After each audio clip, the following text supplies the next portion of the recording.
9월 4일 수요일 하나님께서 우리에게 주신 말씀 함께 묵상하도록 하겠습니다.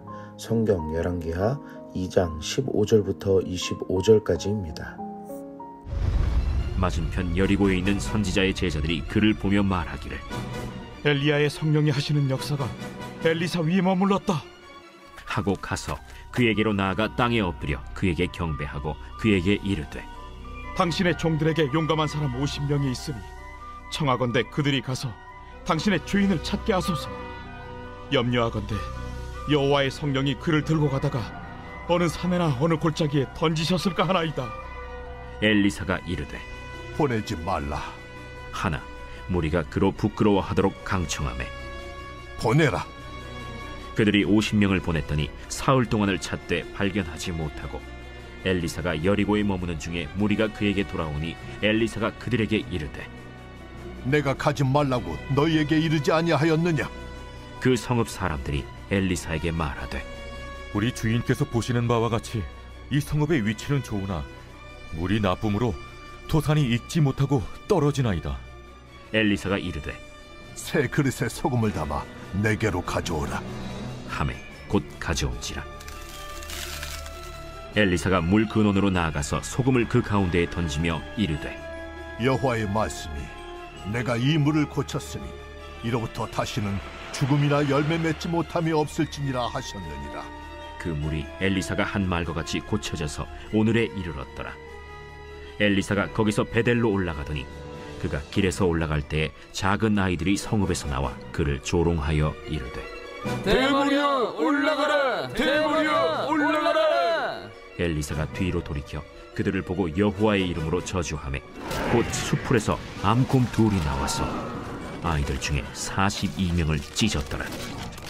엘리사가 거기서부터 갈멜산으로 가고 거기서 사마리아로 돌아왔더라. 오늘 본문에서는 회오리 바람으로 인해 하나님께로 부름받은 엘리야의 모습 이후에 남은 엘리사 선지자가 제자들과 이야기하는 모습을 볼 수 있습니다. 여리고에 있던 제자들이 엘리사에게 찾아와 자신들의 생각을 이야기합니다. 혹시나 성령이 엘리야 선지자를 들고 가다가 떨어뜨리지 않았는지에 대해 염려한다고 말합니다. 그리고 용감한 사람 50명이 있으니 엘리야를 다시 찾게 해달라고 간절히 요청합니다. 그리고 사흘 동안 열심히 찾았으나 발견하지 못한 이들은 엘리사에게로 돌아가 꾸지람을 듣게 됩니다. 같은 여리고 지역에 사는 사람들이 엘리사에게 성읍의 위치는 좋으나 물이 나쁘기 때문에 땅이 좋지 못하다는 것을 이야기합니다. 이 말을 들은 엘리사는 새 그릇에 담은 소금을 요청하여 물이 샘솟는 근원지에 소금을 던지면서 하나님의 말씀을 통해 이 물이 고쳐졌음을 보여줍니다. 여리고라는 한 지역의 두 무리를 오늘 본문에서는 볼 수가 있습니다.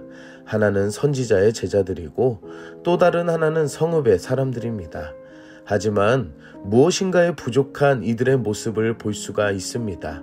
선지자의 제자들이기는 하지만 하나님의 능력을 완전히 신뢰하지 못하는 믿음이 없는 이들이 엘리야의 시신을 찾겠다고 한 것과 또한 성읍의 사람들이 살아가는 데에 가장 필요한 물을 오늘 하나님의 능력으로 인해 고쳐진 것을 보게 됩니다.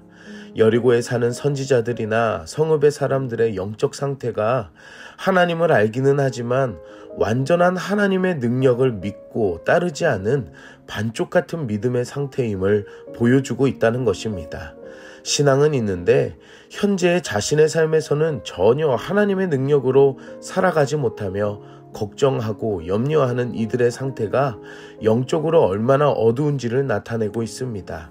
사랑하는 성도 여러분, 오늘날 하나님은 믿고 교회는 다니지만 자신들의 실제적인 모든 상황에서는 하나님을 향한 믿음과 신앙이 온전하지 못한 영적 상태가 있다는 것입니다. 여리고의 한 지역은 곧 우상을 섬겼던 이들의 안타까운 상태와도 연결되어 있는 것처럼 우리들이 살아가는 이 사회와 현재의 믿음을 되돌아보아야 한다는 것입니다.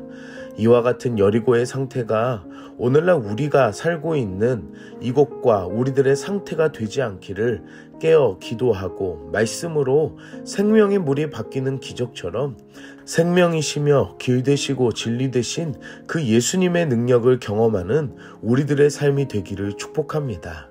엘리사 선지자는 여리고를 떠나 베델로 올라갑니다. 그런데 그곳에 사는 작은 아이들이 엘리사 선지자를 대머리라고 조롱하고 놀리는 모습을 보게 됩니다. 아이들이 이와 같을 수 있다고 생각할지 모르지만 먼저 베델이라는 지역을 말하고 있는 것은 이들의 사회 안의 상태를 의미하는 것입니다. 아이들의 말은 머리를 밀고 엘리야를 애도하는 엘리사를 대머리라고 조롱하며 엘리야처럼 너도 하늘로 꺼져버리라는 그 놀림을 볼 수 있다라는 것입니다. 하나님의 집이라는 베델의 상태에도 하나님의 선지자를 업신여기고 조롱하는 비참한 상태가 되었음을 보여주며 결국 이 아이들은 무서운 죽음을 당하게 되는 것을 볼 수 있습니다. 사랑하는 성도 여러분, 우리가 살고 있는 이 조국에 많은 교회가 세워졌다고 해도 오늘 베델과 같은 영적인 상태는 아닌지에 대해 생각해 보아야 합니다. 하나님을 업신여기며 하나님의 능력과 권위가 떨어지며 점점 복음의 능력은 사라지는 사회가 되어버렸다는 것입니다. 이 사회와 조국을 위해 함께 기도합시다. 영적인 어두운 시대가 말씀으로 깨어지며 다시 한번 복음 앞에 돌이키는 부흥이 되도록 기도합시다. 함께 기도하겠습니다. 사랑의 하나님, 오늘도 말씀으로 은혜 주시니 감사합니다. 하나님의 말씀이 살아있음을 알게 해주시고 깨어있는 영의 사람으로 은혜 주시니 감사합니다. 신앙과 삶이 나누어지며 의심하고 염려한 부족한 믿음의 상태를 회개합니다. 말씀을 통해 하나님만을 신뢰하고 믿고 의지하는 우리들의 믿음이 되게 하여 주시옵소서. 생명의 근원 되시는 하나님만을 찾고 그분 앞에 나아가는 모습이 되게 하시고 영적으로 어두워진 이 조국과 가정들을 위해 기도할 수 있는 우리들이 되게 하여 주시옵소서.